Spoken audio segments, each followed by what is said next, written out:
जय हिंद दोस्तों आप लोग कैसे हैं। उम्मीद है बहुत ही अच्छे होंगे और अच्छे से अपनी तैयारी कर रहे होंगे। तो चलिए फ्रेंड, आज के लेक्चर में संपूर्ण भारत का भूगोल जो आपका सीरीज चल रहा है, इसमें फ्रेंड सर्वश्रेष्ठ 1000 क्वेश्चन करवाए जाएंगे। ये आपका न्यू सीरीज यानी पार्ट नंबर 2 है। ये आपका न्यू पैटर्न पे बेस्ड रहेगा। ठीक है फ्रेंड्स, तो चलिए सबसे पहले देख लेते कि हमने किन किन एग्ज़ामों को टारगेट किया है। तो हमने फ्रेंड्स इनमें से आप किसी भी एग्ज़ाम की तैयारी करते हों, ये सभी एग्ज़ामों के लिए काफ़ी इम्पॉर्टेंट लेक्चर है। ठीक है फ्रेंड्स, तो चलिए आप क्वेश्चन देखते हैं। देखिए फ्रेंड्स, क्वेश्चन जो आपका होगा आज वो नदी, बांध और झील पे बेस्ड क्वेश्चन होगा। ठीक है फ्रेंड्स, तो इसको पूरा देखिएगा क्योंकि आज का लेक्चर बहुत ही इम्पॉर्टेंट है। चलिए क्वेश्चन नंबर 11 सॉल्व करते हैं। कल हमने 1 से 10 क्वेश्चन सॉल्व करवाए थे, जो इस वीडियो के डिस्क्रिप्शन बॉक्स में भी वो वीडियो मिल जाएगा या चैनल पे भी आपको मिल जाएगा। ठीक है, तो चलिए आज हम 11 से स्टार्ट करेंगे और उसके बाद जहाँ तक हो सकेगा हम आज कंप्लीट करवाएंगे। जैसे क्वेश्चन क्या है, भारत के दक्षिणी प्रायद्वीप में कौन सी नदी देश के दूसरे सबसे बड़ी नदी क्षेत्र का निर्माण करती है। तो आपको यही बताना है, कावेरी, गोदावरी, कृष्णा, महानदी। तो इसका सही आंसर क्या होगा फ्रेंड्स, आप लोग कमेंट बॉक्स में कमेंट करिए। तो इसका सही आंसर हो जाएगा ऑप्शन बी, गोदावरी। ठीक है, ये भारत की दूसरे सबसे बड़ी नदी क्षेत्र का निर्माण करती है। तो पहली नदी कौन है, तो पहली नदी आपकी गंगा है। कौन है, गंगा है। तो आप लोग इसको नोट कर लीजिएगा। चलिए अब देखते हैं क्वेश्चन नंबर 12, जो कि बहुत ही प्यारा क्वेश्चन है। इसको भी आप लोग सॉल्व करिए। क्वेश्चन क्या है, भारत की सबसे लंबी झील कौन सी है।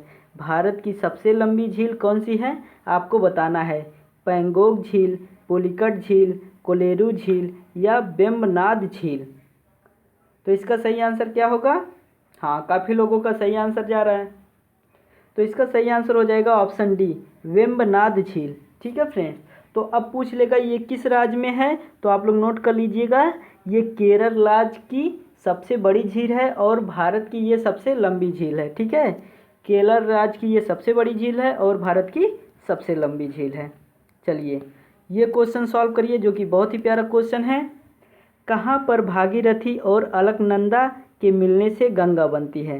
कर्णप्रयाग, गंगोत्री, रुद्रप्रयाग या देवप्रयाग। तो इसका आंसर क्या होगा। हाँ, काफ़ी प्रिया का सही जा रहा है, नेहा का सही जा रहा है। तो इसका सही आंसर क्या होगा। देखिए फ्रेंड, इसका सही आंसर हो जाएगा ऑप्शन डी, देवप्रयाग में। ठीक है, तो अब देखिए फ्रेंड्स, 5 प्रयाग कौन कौन से हैं उसको भी जान लेते हैं। ठीक है, तो देखिए अब यहाँ पे ध्यान दीजिएगा, बहुत ही इम्पोर्टेंट ये है मैप। देखिएगा देवप्रयाग कब, जब ये गंगोत्री से निकलकर ये भागीरथी नदी यानी अलकनंदा, देखिए यहाँ से ये ऊपर से अलकनंदा आ रही है ना, तो अलकनंदा यहाँ पे जब आके भागीरथी से मिलती है, ठीक है, तो इसे ही हम क्या बोलते हैं, देवप्रयाग बोलते हैं। ठीक है, अब देखिए फ्रेंड्स, ये तो आपका पहला हो गया और ये आपका दूसरा प्रयाग हो गया रुद्रप्रयाग। ये आपका तीसरा क्या हो गया, कर्णप्रयाग। यहाँ पे आपका नंद प्रयाग है और यहाँ पे आपका क्या है, विष्णु प्रयाग। तो ये 5 प्रयाग हैं। तो अब देखिएगा, सबसे पहले सभी प्रयागों के बारे में जान लेते हैं। तो विष्णु प्रयाग कब होता है, जब ये धौली गंगा और अलकनंदा यहाँ पे आके मिलती है, तो इसे विष्णु प्रयाग बोलते हैं। ठीक है, अब यही आगे चल के अलकनंदा ये नंदगिरी से मिलती है, तो यहाँ पे इसको नंद प्रयाग बोलते हैं। ठीक है फ्रेंड्स, तो चलिए और पॉइंट जान लेते हैं।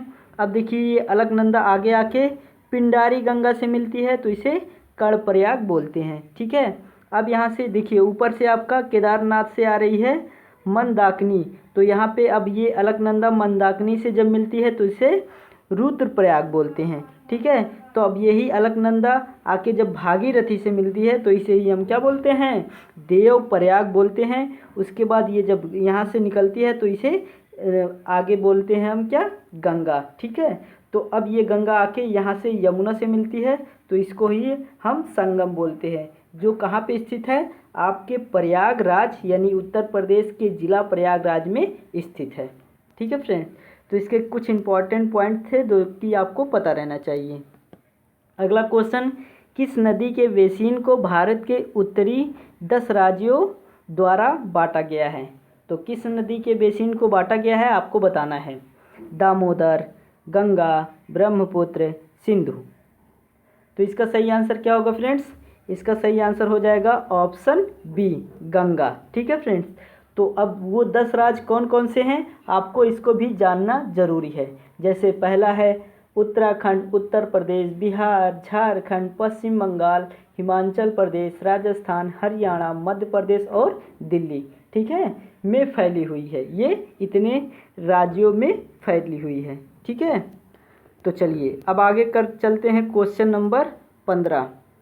निम्नलिखित में से कौन सी नदी का मुहाना डेल्टा नहीं है, यानी कौन सी नदी डेल्टा नहीं बनाती आपको बताना है। ठीक है, तो इसका आंसर क्या होगा? इसका आंसर हो जाएगा आपका ताप्ती। ठीक है, ताप्ती। और देखिए फ्रेंड्स, ताप्ती नदी है और आपकी नर्मदा नदी है। कौन सी नदी है? नर्मदा नदी है। ये क्या करती हैं?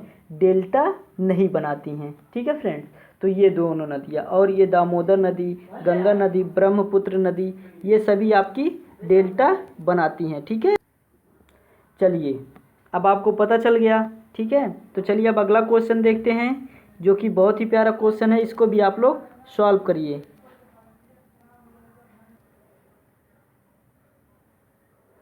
तो चलिए फ्रेंड, अब अगला क्वेश्चन नंबर 16 सॉल्व करते हैं, जो कि बहुत ही प्यारा क्वेश्चन है। प्रायद्वीपीय भारत की एकमात्र बारहमासी नदी कौन सी आपको बताना है? दामोदर, कावेरी, ब्रह्मपुत्र या ताप्ती। Question number 16। तो इसका सही आंसर हो जाएगा ऑप्शन बी, कावेरी नदी। ठीक है फ्रेंड्स, तो इसको भी आप लोग नोट कर लीजिएगा। चलिए अब अगला क्वेश्चन देखते हैं। देखिए ये भी बहुत ही प्यारा क्वेश्चन है। गुरु जल हैवी वाटर का निर्माण कहाँ होता है? तो आपको बताना है ट्रम्पे में, पटना में, दिल्ली में या भिलाई में। ठीक है फ्रेंड, तो इसका आंसर क्या होगा आप लोग कमेंट बॉक्स में कमेंट करिए। तो इसका आंसर इनमें से कोई नहीं होगा। ठीक है फ्रेंड्स, तो कभी कभी ऐसा भी क्वेश्चन आ जाएगा जो इनमें से कोई भी ऑप्शन नहीं होगा। तो अगर आपका क्वेश्चन एग्ज़ाम में आए तो इसका आपको फुल नंबर मिलता है। लेकिन अगर आपको जानना है तो इसका निर्माण देखिए फ्रेंड्स, आपका बड़ौदरा, हजीरा, कोटा, मनुगुरु, तलचर, थाल और तूतीकोरिन में स्थित है। ठीक है, तो चलिए आगे बढ़ते हैं। भाखड़ा नांगला परियोजना कौन सी नदी पर है? यानी भाखड़ा नांगला परियोजना कौन सी नदी पे स्थित है आपको बताना है। तो जल्दी से इस क्वेश्चन का आंसर दीजिए। हाँ, क्या होगा इसका आंसर? इसका सही आंसर हो जाएगा ऑप्शन डी, सतलज। ठीक है, सतलज नदी पे स्थित है। अब पूछ लेगा कि सतलज नदी किस राज्य में स्थित है, तो आप लोग नोट कर लीजिएगा, हिमाचल प्रदेश के बिलासपुर में स्थित है। ठीक है, यानी बिलासपुर जिले में, हिमाचल प्रदेश।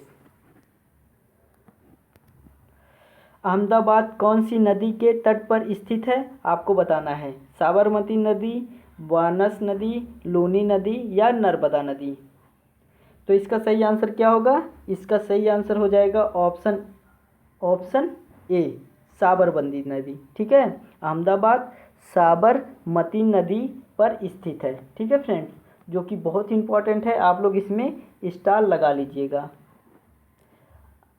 चलिए आगे चलते हैं।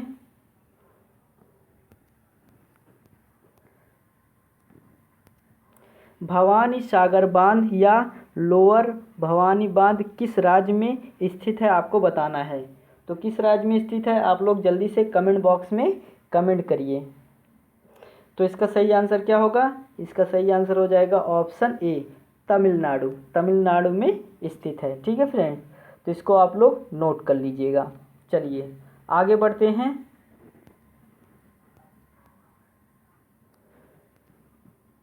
बांग्लादेश में गंगा का नाम क्या है? यानी बांग्लादेश में गंगा का नाम क्या है आपको बताना है। तो इसका सही आंसर क्या होगा? इसका सही आंसर हो जाएगा पद्मा। ठीक है, पद्मा। अब देखिए फ्रेंड्स, अब इसमें एक और है मेघना।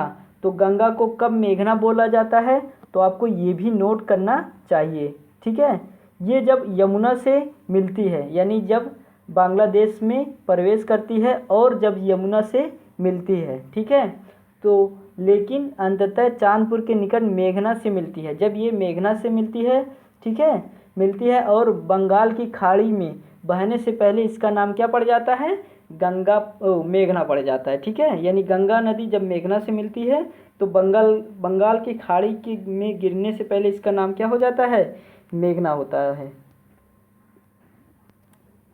बिलासपुर अवस्थित मानव निर्मित जलाशय गोविंद सागर निम्नलिखित में से किस राज्य में स्थित है, आपको बताना है। उत्तराखंड, उत्तर प्रदेश, पंजाब, हिमाचल प्रदेश। आपका आंसर क्या होगा, कमेंट बॉक्स में कमेंट करिए। क्वेश्चन नंबर 22, तो इसका सही आंसर हो जाएगा ऑप्शन डी, हिमाचल प्रदेश। ठीक है फ्रेंड, तो इसको भी आप लोग नोट कर लीजिएगा, जो कि बहुत ही इम्पोर्टेंट पॉइंट है। ठीक है, तो अब पूछ लेगा कि बस यही इम्पोर्टेंट पॉइंट था जो कि आपको पता रहना चाहिए। तो चलिए अब अगला पॉइंट देखते हैं। देखिए इसमें एक और बहुत इम्पोर्टेंट पॉइंट है, जैसे मैं अभी बता दे रहा हूँ, भाखड़ा नांगला बांध का निर्माण 1947 में शुरू हुआ था। ठीक है, भाखड़ा की बात कर रहा हूँ। उसके बाद और 1963 में यह जलाशय बना था। कौन, भाखड़ा नांगला। और गोविंद सागर हिमाचल प्रदेश के बिलासपुर जिले में स्थित एक मानव निर्मित जलाशय है। यह भारत के सबसे बड़े मानव निर्मित झीलों में से एक है। ठीक है, जो 255 मीटर ऊंची सतलज नदी पर भाखड़ा में सीधे गुरुत्वाकर्षण द्वारा बनाई गई है। ठीक है, किसमें बनाई गई है, भाखड़ा में। और कौन सी नदी है, आपको पता होना चाहिए।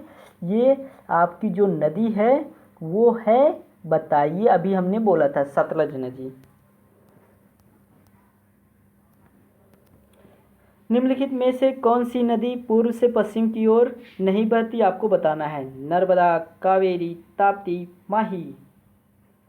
तो इसका सही आंसर हो जाएगा ऑप्शन बी, कावेरी। ठीक है फ्रेंड, तो इसको भी आप लोग नोट कर लीजिएगा। कावेरी ये क्या है, पूर्व से पश्चिम नहीं बहती है। तो कैसे बहती है, ये बहती है पश्चिम से पूर्व की ओर बहती है। ठीक है, कावेरी कुर्ग जिले में ब्रह्मगिरी पहाड़ियों से निकलती है और ये पश्चिम से पूर्व की ओर बहती है। भावनी, नोइल, अमरावती, आकारवती, हेमावती, सिमसा और कंबानी इसकी प्रमुख सहायक नदियां हैं। तो ये भी आप लोग नोट कर लीजिएगा। ठीक है, कावेरी की। नाथपा झाकड़ी विद्युत परियोजना निम्नलिखित में से किस नदी पर स्थित है। तो किस नदी पर स्थित है, नर्मदा, सतलज, ताप्ती या माही। तो इसका सही आंसर हो जाएगा ऑप्शन बी, सतलज।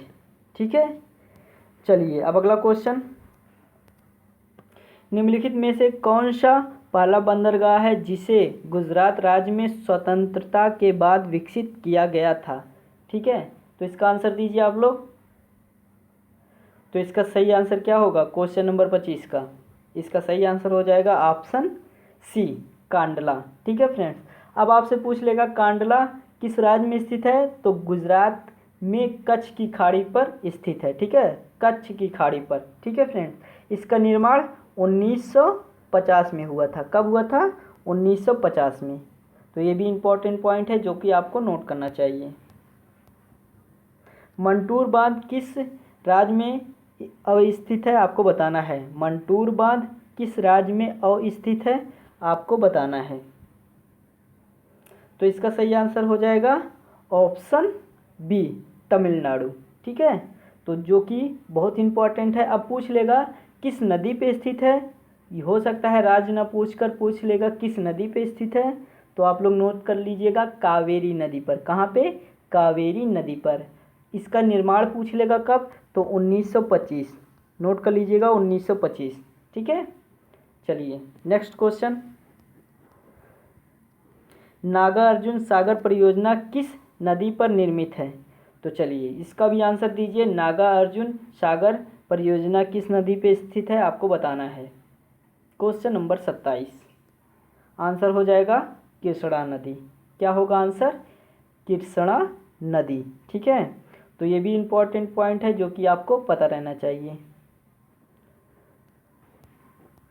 महात्मा गांधी जल विद्युत परियोजना किस जलप्रपात पर स्थित है। जोंग, हुंडारू, परकारा, शिव समुद्रम। आंसर क्या होगा, तो इसका आंसर हो जाएगा ऑप्शन ए, जोंग।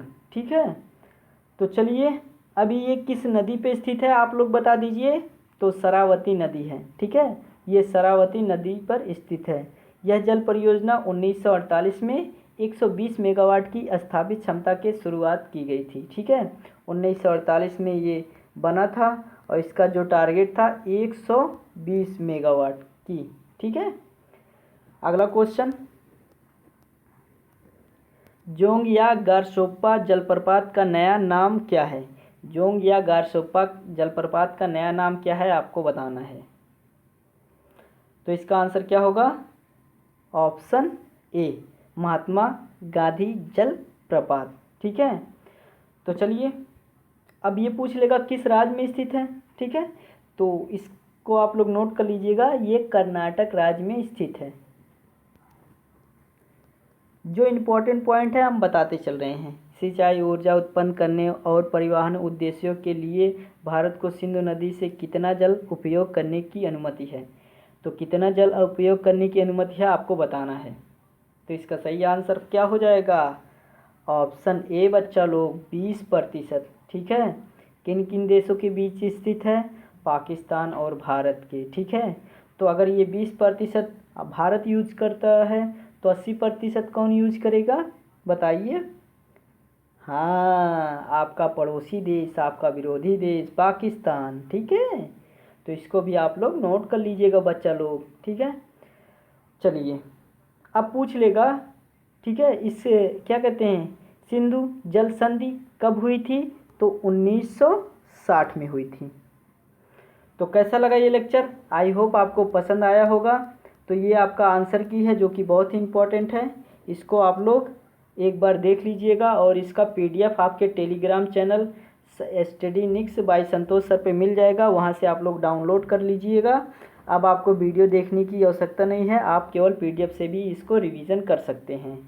तो अगर यहाँ तक आप लोग आ गए हैं तो चैनल को अभी तक नहीं सब्सक्राइब किए हैं तो सब्सक्राइब कर लीजिएगा। ठीक है, बेल आइकन को प्रेस कर दीजिएगा, शेयर करिएगा, लाइक करिएगा और कमेंट करिएगा। तो थैंक यू फॉर वाचिंग, मिलते हैं नेक्स्ट वीडियो में, तब तक के लिए जय हिंद।